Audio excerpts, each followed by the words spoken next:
Nous avons choisi un thème qui nous semble essentiel. Un thème qu'on pourrait traduire de la façon suivante: le libre-échange absolu, prôné par les traités en cours de négociation, renforce le pouvoir des multinationales et détruit à terme la démocratie. Car tout est lié.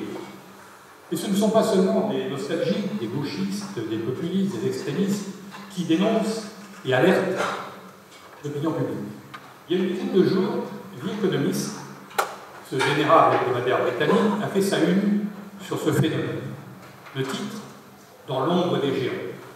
La une est très symbolique, où on voit un pied qui écrase des individus, un énorme pied. Et oui, il y a encore des journalistes qui savent faire leur métier et des enquêtes.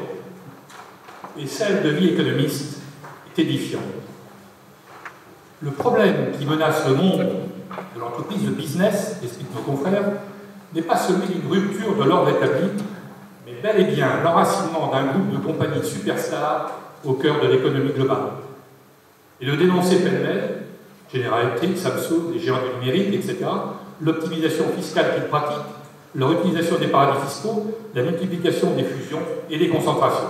Bref, leur tendance naturelle à devenir des monopoles, des oligopoles et à détruire toute concurrence. Alors on pourrait reprocher à nos confrères britanniques de se réveiller un peu tard. Il y a autour de moi des personnalités qui ont tiré les sonnettes d'alarme depuis bien longtemps. Mais mieux vaut tard que jamais. Ne nous leurrons pas, ce qui est en jeu, et l'objectif pour les États-Unis et les multinationales, essentiellement américaines, est bel et bien d'assurer avec l'idéologie de la globalisation un nouvel ordre mondial où le rôle des États est réduit à la portion congrue, où les citoyens sont cantonnés à un rôle de consommateur, où la politique s'efface devant les impératifs du marché et d'un libre-échange total, absolu. Cette bataille, elle se joue aussi sur les traités commerciaux, à travers le TAFTA, le TPP pour le Pacifique, le TISA pour les données, sans oublier le traité entre l'Europe et le Canada, qui a servi en quelque sorte de matrice aux négociations transatlantiques sur le terrain. Pour les États-Unis, il y a bien sûr un enjeu géostratégique. Il s'agit de se bâtir une double alliance, dans le Pacifique contre la Chine et avec l'Europe contre la Russie. Deux pays coupables de ne pas jouer le jeu de la globalisation et du libre-échange à l'anglo-saxon.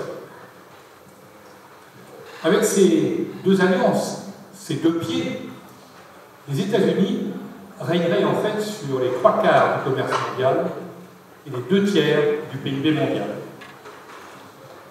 Et c'est bien parce que la Chine a bloqué son marché intérieur aux ambitions des multinationales américaines que le Trans-Pacific Partnership a été conçu.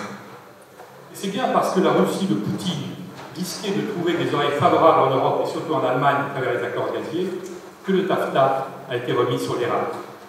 Et qu'il a recueilli tout de suite le soutien des grands groupes européens, notamment allemands, qui ont vu là le moyen d'investir le marché américain et de devenir de vraies multinationales actives. Là aussi, ne nous leurrons pas. Ce sont les représentants des multinationales qui sont à la manœuvre depuis le début de ces accords de libre-échange. Sur le TAFTA, 90% des 500 négociateurs américains sont liés au big business. Et au niveau européen, les négociations ont été préparées à la Commission avec la participation active de 135 grandes entreprises. Les multinationales sont donc bien au cœur de ces négociations, dont ont été exclus de fait les représentants élus des États, des nations.